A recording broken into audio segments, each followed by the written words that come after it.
the risk of seeing what others don't. There are moments in life when a person begins to notice too much.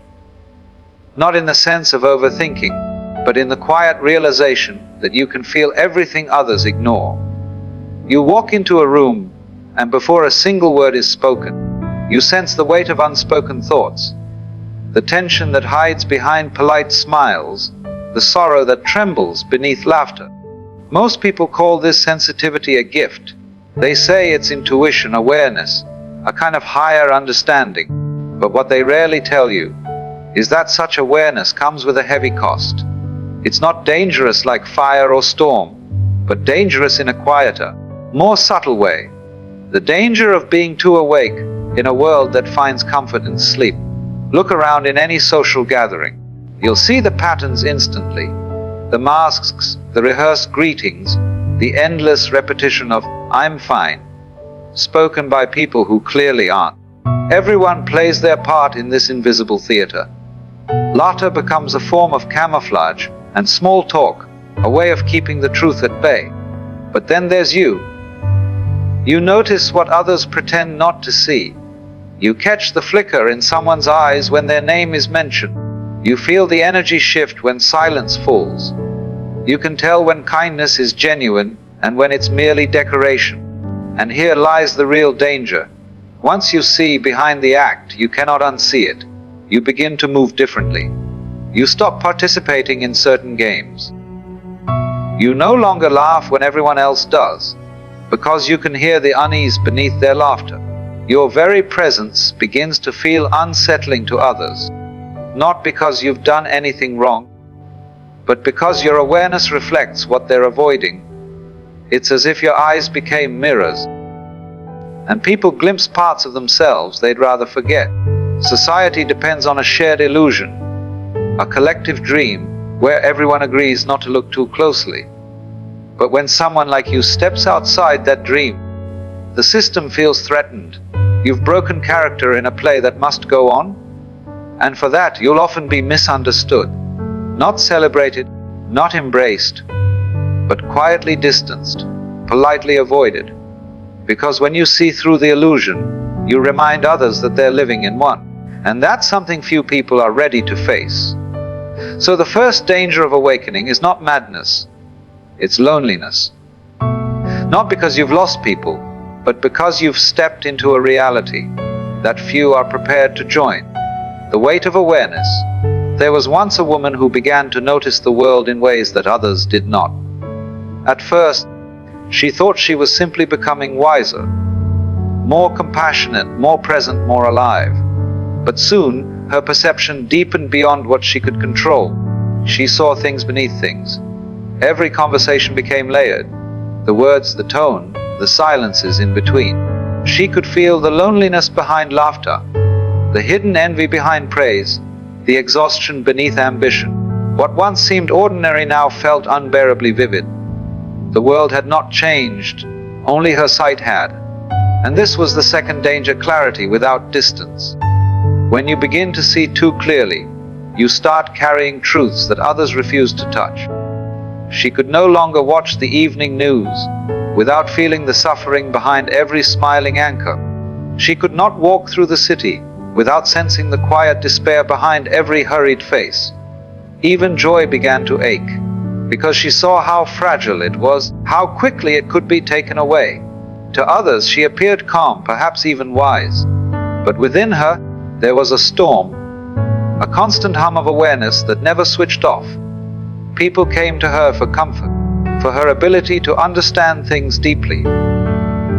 Yet, when she tried to share what she truly saw, they smiled politely and changed the subject.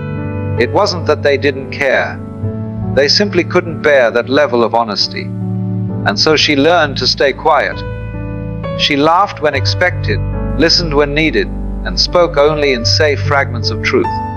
But every night, before sleep, she wondered whether she had lost something essential. The ability to live easily, to belong effortlessly. This is what awareness often takes from you, the innocence of not knowing. You begin to realize that most people survive not through truth, but through gentle self-deception. They need the blur. They need the story that makes it all bearable. But you, once you've seen through it, you can't pretend anymore. And so, awareness becomes both a light and a burden, a fire that illuminates everything, but also burns away the comfort of ignorance. The silence after seeing. There comes a point when the mind, exhausted by perception, stops trying to understand everything and simply watches. It is not resignation, it's a quieter form of wisdom. You begin to see that speaking truth to those who cannot yet hear it, it only creates more noise, more resistance, more distance. So instead of explaining, you start listening. Instead of exposing, you begin allowing. And something miraculous happens. The world softens. You realize that not every hidden truth needs to be named. Not every illusion needs to be destroyed. Sometimes the kindest act is to let people keep their dreams a little longer. After all, you too once needed yours.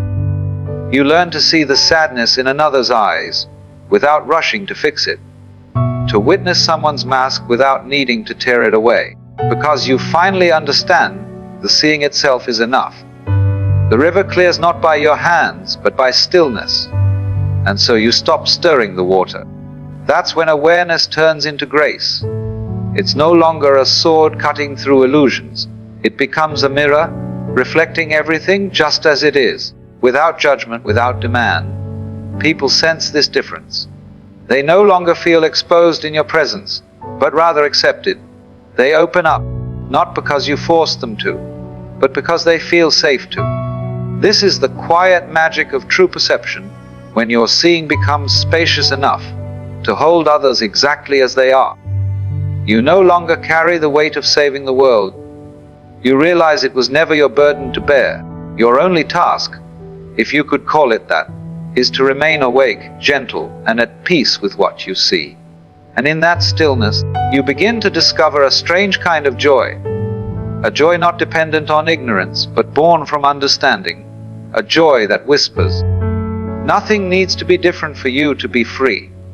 The messenger's wound. When you begin to see clearly, the world doesn't always thank you for it. In fact, more often than not, it blames you.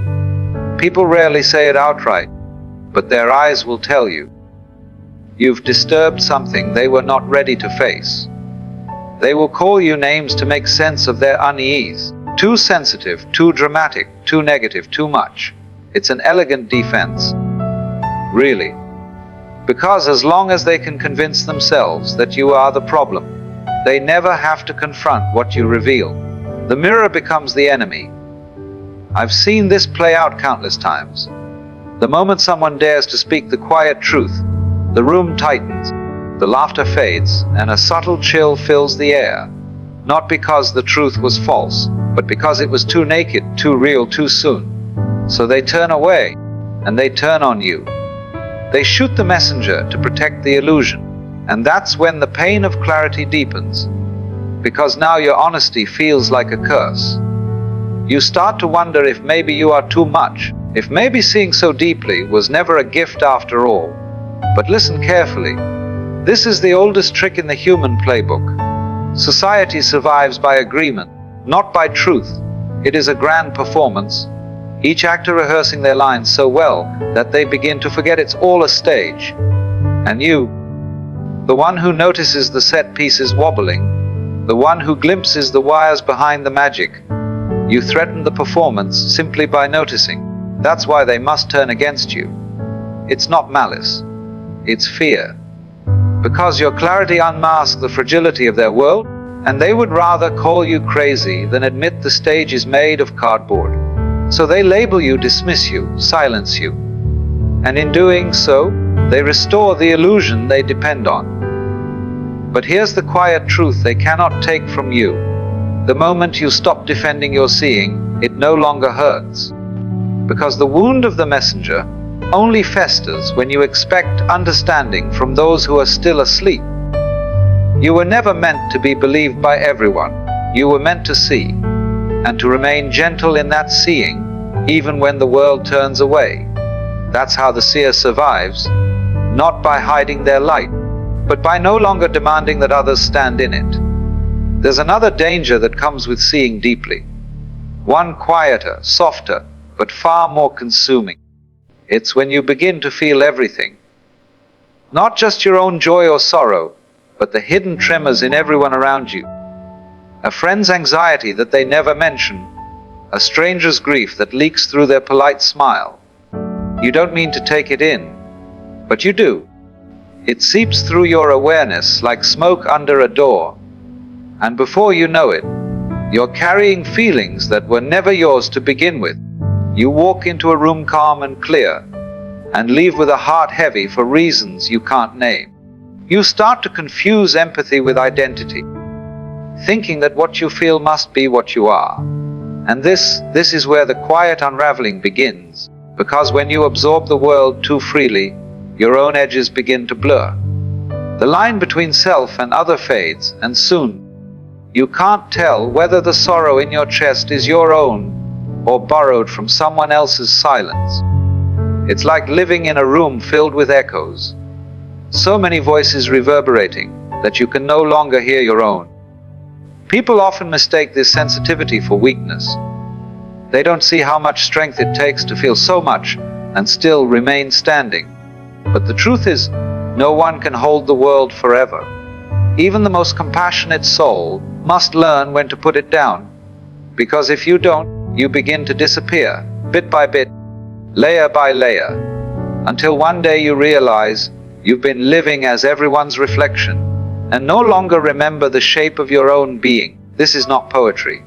This is the real danger of overseeing, overfeeling, overcarrying. It is a slow fading of self, not from lack of love, but from too much of it without boundaries. And yet, the solution isn't to close your eyes. It's to return to stillness, to sit long enough with yourself, that your own emotions rise to the surface again, clear and distinct. Only then can you know what truly belongs to you. Only then can your empathy become a gift again, instead of a wound. There comes a turning point for those who see too much. After the exhaustion, after the loneliness, after carrying the ache of 100 unspoken hearts, a still voice inside begins to whisper, "You don't have to fix what you see." For a long time, you believed otherwise. You thought awareness demanded action, that every wound you noticed was yours to heal, every tension yours to untie. But one day, quietly, you realize awareness and intervention are not the same. The sun does not chase the shadows, it simply shines, and the shadows arrange themselves. That's when you begin to practice a new kind of wisdom, the art of clear seeing without control. You notice the lies people tell themselves, and you let them. You sense the dysfunction beneath someone's laughter, and you offer presence instead of correction. You understand that growth happens not by your push, but by their readiness. Imagine a river that's turned muddy after the rain. You could dive in, frantically trying to scoop the silt away, only to make the water murkier. Or you could sit by the bank, watching as the current clears itself in time. Clarity returns naturally when the stirring stops. So you stop stirring, and something miraculous happens. Your vision becomes even clearer. Not because you're forcing focus, but because you've surrendered the need to fix. People begin to breathe easier around you. They no longer feel dissected by your perception, because you're no longer wielding your awareness as a weapon. You've turned it into space, a space vast enough to hold another person exactly as they are. This is compassion in its purest form. It is not rescue. It is reverence. To see someone's pain and not make it your project, that is maturity.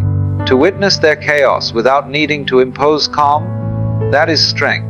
To understand another's blindness and still love them for trying to see, that is grace.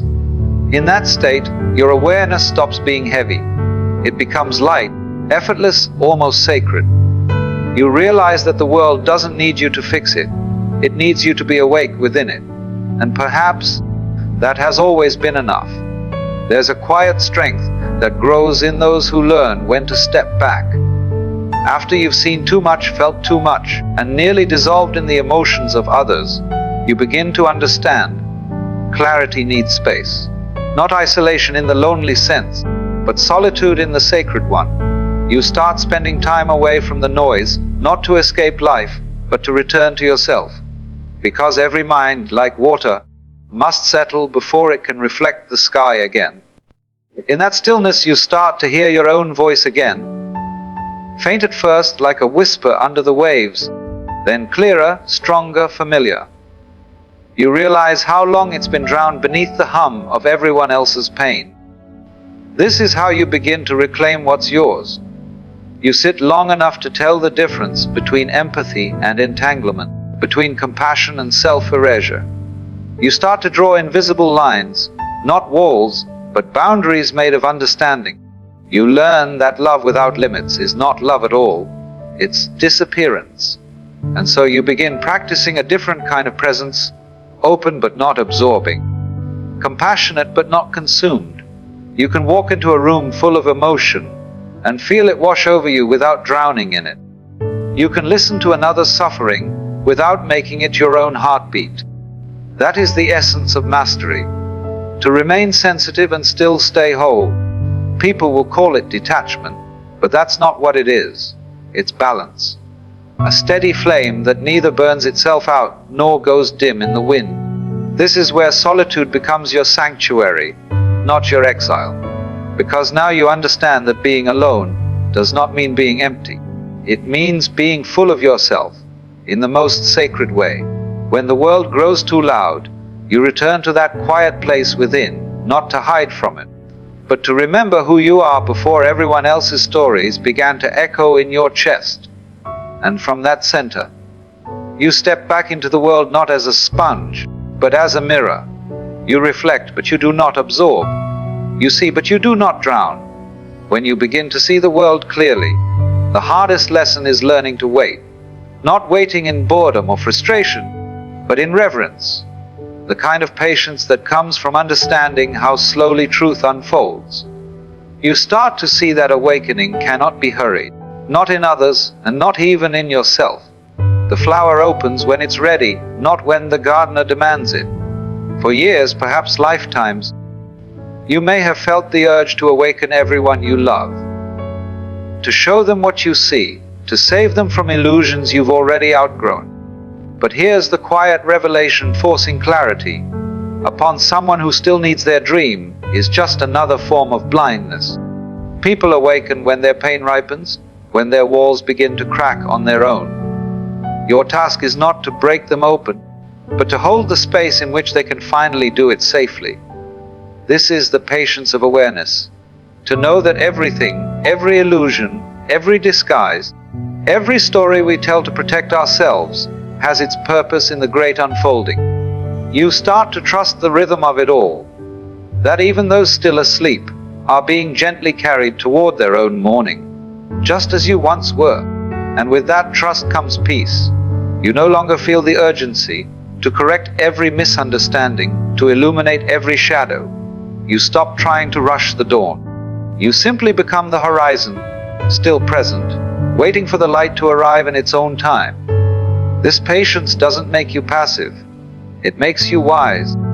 Because now you see that consciousness isn't a mountain to be climbed, but a tide that rises naturally, each wave revealing a little more of the shore beneath it.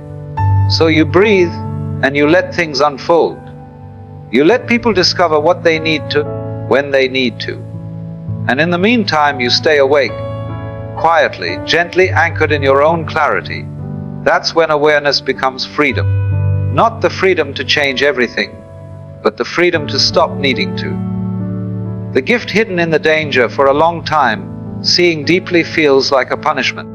You look around and wonder why others can laugh so easily, why their worlds remain unshaken, while yours has been torn open by truth.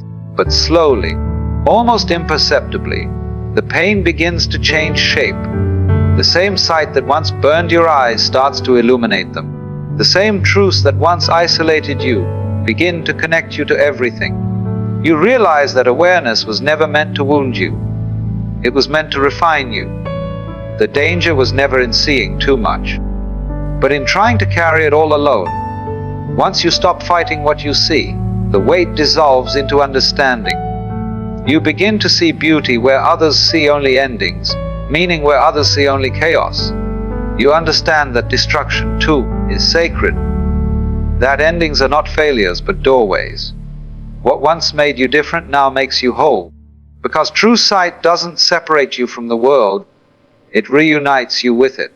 It turns judgment into compassion, pain into wisdom, distance into empathy. And somewhere along the way you stop asking, "Why me?" and begin to whisper, "Thank you. Thank you for the cracks that let the light in. Thank you for the silence that taught me to listen.